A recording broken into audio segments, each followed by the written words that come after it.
اللہ تعالیٰ کی محبت کی اس سے بڑی دلیل کیا ہوگی کہ اتنے گناہ ہونے کے باوجود بھی اللہ تعالیٰ ہم لوگوں میں ڈام کر عزت دیتا ہے۔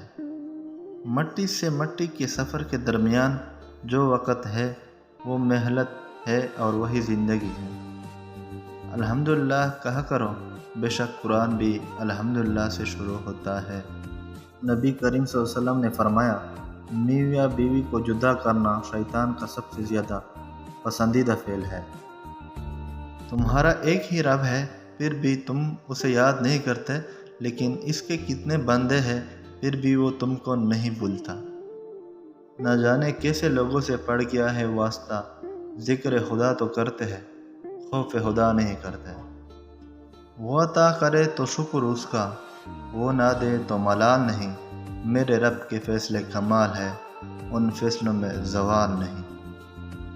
چھوٹی مگر گہری بات، جب ناخن بڑھ جاتے ہیں تو ناخن ہی کاٹے جاتے ہیں، انگلیاں نہیں۔ اسی طرح جب کسی رشتے میں غلط فہمیاں پیدا ہو جاتی ہیں تو غلط فہمیاں ختم کرنی چاہیے، رشتہ نہیں۔ حضرت علی رضی اللہ عنہ نے فرمایا، کوئی تمہارا دل دکھائے تو ناراض مت ہونا، کیونکہ قدرت کا قانون ہے کہ جس درخت کا پھل زیادہ میٹھا ہوتا ہے لوگ پتھر بھی اسی کو مارتے ہیں۔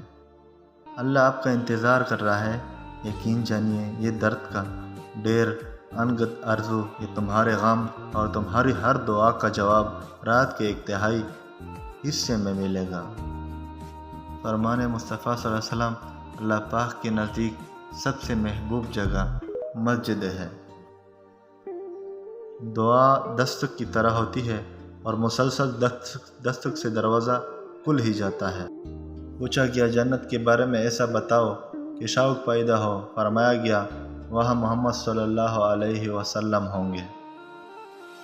یہ احساس بھی بڑا سکون دیتا ہے، کوئی جانے یا نہ جانے اللہ جانتا ہے۔